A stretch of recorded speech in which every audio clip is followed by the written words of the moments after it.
Couple words. Thank you to Farm Bureau. Thank you to the University of Iowa. They've been great. They've coordinated everything for us. They've been great communication, and so thank you guys for that. It's been great. Thank you to my wife and my son for being here today. And this is a big deal for me just because growing up where I grew up in a small town,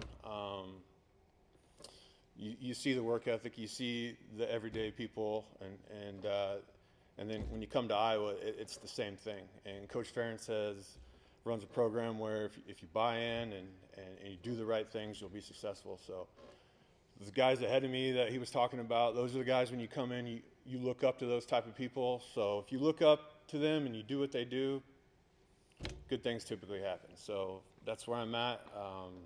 Very honored, very humbled to be here, and excited for Saturday. So. If you have a question for Brandon, raise your hand. We'll get a mic to you. Start with David. David Eichel, HawkeyeInsider.com. First of all, congratulations on the honor. Thank you. Just very curious, going from small town Iowa, being drafted by Oakland, just from your perspective at that time in life, what was the culture shock like, and how did you kind of adjust to it? That's a great question. I tell this story often. It was my first. Had to report to training camp, so I'm Iowa guy. I don't need a lot. I had a couple suitcases, and they told me that the train system would shut off at a certain time. So I just got off while I was downtown Oakland at 12:30 at night. Big culture shock for me, for sure, coming from small town Iowa, but it was good. Really, once I got there, the way the Iowa program runs itself is the same as pros. So it was really just about where I lived in Oakland. So it was a big adjustment. Yeah. John Seppi, Cedar Rapids Gazette.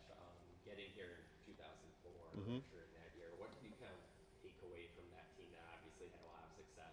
Oh yeah, I mean, was at the bowl game where there was 22 guys that were drafted.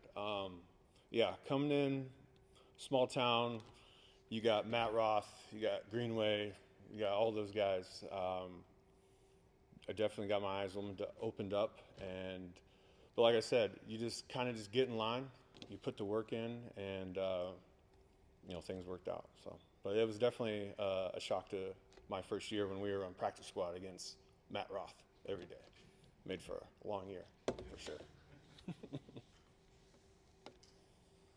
other questions? Back to David and then John.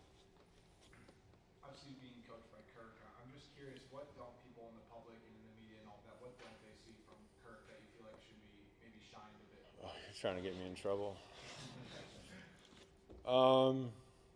I think it's kind of see what you get with him. He's behind closed doors. He just wants to coach football, really. So once you're in the meeting rooms, he just has a ton of knowledge, and he's just always someone that, from the outside looking in, it's Coach Ferentz. But once you're in the building, man, he'll coach you hard, and he'll let you know if you mess up. But that's just a part of it, and that was one of the first things.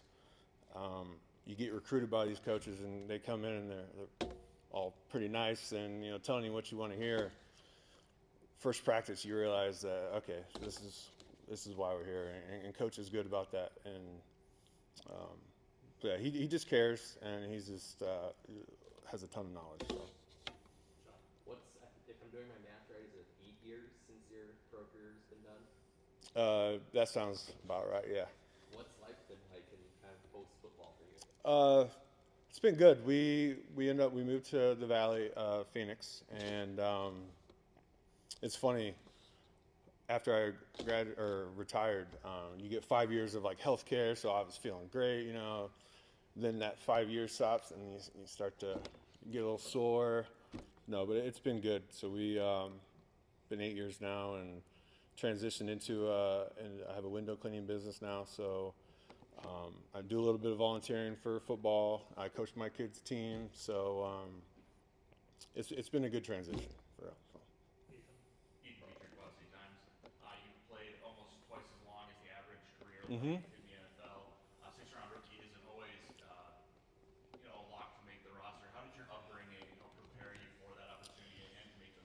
Yeah, the University of Iowa like taught me everything I needed for that because I came here. You're in high school, small town. You're a big fish, right? You come here and I realized real soon it was just about special teams. You were talking earlier, coaches. Get your feet wet on special teams and good things happen. Yeah. So. Hey, Brandon.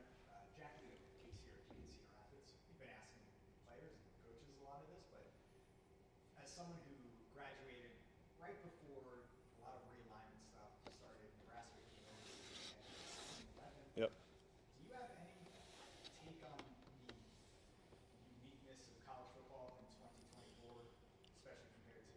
I have a take, but it's not that important. People don't really care. It's different, right? It's tough. It's tough if you don't have your favorite team where you watch for instance, like like Jake Christensen's class, Moyaki, all the 5 stars. You come in, and so kids look up to that. They follow. You watch their careers from their freshmen until they get over. Well, anymore, it's not like that. So it's tough to maybe watch the progress of kids and follow along your program. So, but is that it? I don't even know. They're in the Big 10, Big 12. Oh wow, yeah. Well, I was just going to ask about your involvement in football. You mentioned coaching your son's team. Yeah. How much involvement you have, and your boys from PCM are having a really good year again this year. Or have you Yeah. gone back over there to visit them, or give them any motivation this season? Well, now like you can watch them online. So I've definitely watched a few games.